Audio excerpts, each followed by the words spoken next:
Lalo pang pinaigting ang seguridad mula sa barko kung saan manggagaling si Private First Class Joseph Scott Pemberton hanggang sa Olongapo City Hall of Justice kung saan posibleng humarap sa preliminary investigation ang suspect sa pagpaslang kay Jeffrey Jennifer Laude. Pero hanggang ngayon wala pa rin kumpirmasyon kung dadalo sa pagdinig ang US Marine. Mula sa Olongapo City may ulat on the spot si Rida Reyes. Rida? Yes, Pia, mas mahigpit nga na seguridad ang ipatutupad o pinatutupad ng pulisya dito sa loob at labas ng Olongapo City Hall of Justice kung saan gaganapin mamayang alas 2 ng hapon ang preliminary investigation kaugnay pa rin ang kasong murder na sinampa laban dito kay US Marine Private First Class Joseph Scott Pemberton. At mula kanina pa lamang, Pia, ay nilagyan na ng harang ang entrada ng gusali at dinagdagan na rin ang bilang ng mga nakabantay na pulis dito. Ito raw ay bilang paghahanda sa inaasahang mga posibleng pagkilos na ikasa ng mga militanteng grupo sa harap ng gusali kung saan gaganapin ang preliminary investigation. Maging mga kawani ng media, hindi rin agad na makakapasok sa loob. Piano, pagdedesisyonan pa raw yan ng piskalya kung magiging bukas sa media ang preliminary investigation. Sa loob naman ng SBMA, partikular na sa harap ng US ship na USS Pelelu 5, may sariling security measures na rin ipinatupad, lalo pa nga tinaasahan na sa unang pagkakataon ay masisilayan na rin, if ever, sa ng publiko itong si Pemberton na suspect sa pagpatay kay Jeffrey Jennifer Laude. Simula pa nitong Sabado, Pia, naglagay na ng mga concrete barrier at barbed wire sa harap ng gate papasok sa barko at isinarado na rin ang isang bahagi ng kalsada nito.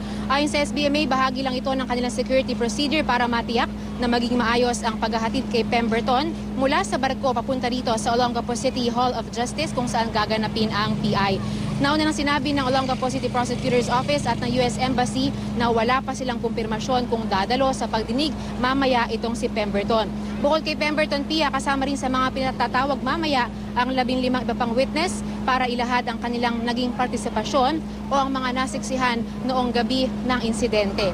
At sa mga oras na ito, Pia, tignan muna natin ang sitwasyon dito sa labas ng Olongapo City Hall of Justice. Ayan, kakarating-rating lamang nitong pinagsama-samang grupo ng mga militanteng grupo na galing daw sila sa grupong Kaisa Tayo at mula pa noong isang linggo hanggang sa ngayon ay isa lamang ang kanilang panawagan ang maghahatid ng hustisya at ibigay ang hustisya dito sa pinaslang na si Jennifer Laude, ang buwagin ang VFA at ang magpakita ngayon ng personal at humarap sa pagdinig itong suspect na si Private First Class Joseph Scott Pemberton. At yan muna pinaka-latest mula rito sa Olongapo. Pia.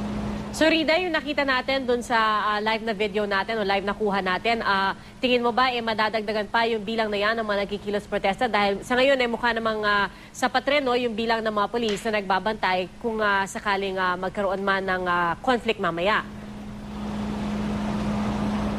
Yes, Pia, ang sabi ng mga Olongapo police na nakasama natin dito katabi natin, mamayang hapon daw, ine-expect nila na siguradong mas madaragdagan pa yung mga militante grupo na pupunta rito. In fact, nakaschedule na rin daw, mamayang 2 p.m. may mga nagpasabi na rin daw na mga grupo na manggagaling sa Maynila na magsasagawa rin ng kanilang mga pagkilos. Ang importante naman daw ay hindi sila makapenetrate hanggang sa loob ng gusali kung saan gaganapin mamaya itong preliminary investigation. Pero sila raw ay malaya na gawin ang anumang pagkilos na kanilang naisin dito sa labas ng gusali. Pia. Maraming salamat, Rida Reyes.